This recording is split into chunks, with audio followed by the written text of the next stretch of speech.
I'm talking with Derek Simmons, Owls hitting coach. Yeah. Just turned 28 years old recently. Yeah. Just had a baby boy recently. Braxton is the name. Not reminds me of Jamie Foxx, but talk about not just today. How the last 2 weeks have been for you, going from having a baby after the Atlantic Sun tournament, or was it before? It was actually after the Atlantic Sun tournament, but these last 2 weeks have just been unbelievable. We go from winning the A-Sun tournament, and then we get back on Monday, like late Monday, and then my wife gives birth to our son on Tuesday. I leave on Wednesday to go to Tallahassee, and then we win the regional down there. And now we're going up to Louisville. So yeah, it's just been a crazy 2 weeks, and hopefully we'll continue this journey. I have a feeling I'll be seeing you back here next week after beating Louisville. Yes, and once that happens, I've already been told that the Kennesaw State Owls are going to be the team favorite up in Omaha. Twitter's just going crazy about us, and I've already got followers from Omaha, Lincoln, Nebraska, so I feel like our team is kind of like the Cinderella team, and a lot of people are pulling for us. While we were in Florida State, a lot of their fans, they stayed around on Sunday and today, and they were chanting for us and rooting for us. It was great. Absolutely. And Max is going to get drafted in the next couple of days before the tournament, so I think we're going to develop another fan base there as well. Yes, you're right. So Max is going to get drafted on Thursday, and two, for me, we're not sure if we're going to be playing Friday, Saturday, Sunday, or Saturday, Sunday, Monday. But while we're going to be playing, other guys on our team are also going to get drafted, and some of our recruits. So it's going to be a lot going on, up in Louisville. It's going to be pretty ridiculous. So let's talk about the game today. A lot happened. Okay. Yeah. Now we gotta cut to this. I gotta ask. Okay. I forget. Travis Bergen, did he have a pitch limit? Was there? It was basically, Travis, how do you feel? And Travis said he felt great, and he was just cruising. And for us, we were just gonna go as far as he was gonna allow us to go.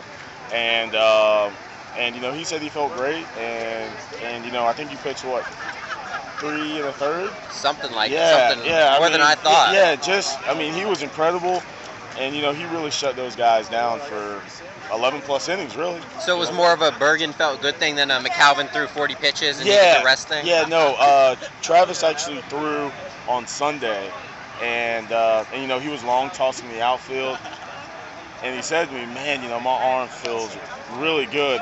And I was actually coaching third, and all of a sudden I see him go down to the pen, and I was like, all right, looks like he might be going in the game. It's crazy because Bama was the team that he did that to on Friday, so they got a sequel. But was the sequel as good as the first one? I think so, only because we won the game and we won the regional. I think so as well. So yeah, this is just a great feeling and a great experience. So there were some controversial calls this weekend. I don't know if you want to talk about that. Well, the one play today, obviously I thought Cornell was safe, and it was just so many emotions and heat of the moment type deal, to where when I jumped in the air, I thought he was safe. He was. I cannot wait to watch the game tonight and just see everything. And then what happened with Georgia Southern, basically, their pitcher was talking smack to our guys, and then we got a base hit, and Justin Motley talked to one of their pitchers, and their dugout was barking up a storm, and I was like, you know what, I'm not going to have that, only because they were starting at first. So I got a little heated, but I'm always going to stick behind my players and try to be there for our guys. And that's what a good coach should do. Yeah, for sure. Now, next weekend is going to be, the Atlantic Sun Tournament's one thing, regional's another thing. Now, a super regional's another thing. How do you keep the guys kind of grounded and composed? I think for us, we just have a bunch of really loose guys, and our guys weren't tense. Alabama today, they were all fired up and jacked up, and our guys were just having fun in the dugout. And, I think that's just a model of our team. Just go out there and have fun. And Louisville's going to be crazy. It's going to be nuts up there. But I think if our guys have fun and they still continue to play the game of baseball, there's no doubt in my mind we should be able to do well up there. How do you like the matchup versus Louisville? They're very athletic.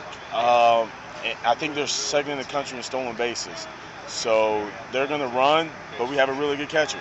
And they do play on turf, which could help our defense out a little bit because, that is our weakest link. And so, I think we match up well. For us, we always do better against guys who throw harder. And they have some guys who can throw harder, including their closer who was up to 102 earlier this spring. Do they wow. Do they have it? I had to say that. I was about to ask another question, and you said 102. So, do they have a clear-cut 1, 2, 3, or is it kind of a 1, 2 then matchup? Their number 1 is really good. He's going to be 93 to 95. The number 2 and 3, I really don't know much about, but I know their number 1 is legit, and their closer. But they've got a great coaching staff, and 2, they were in the World Series last year. So, they're an experienced bunch, but, we'll see what we can do up there. Any idea who's going to start the first game yet? We don't know. Try to get through, the draft and everything like that, and, try to see how everybody feels and how everybody's arms feel, and, try to work it out like that. Well, thanks for talking to me, Coach. Not a problem at all. And good luck next weekend. I appreciate it.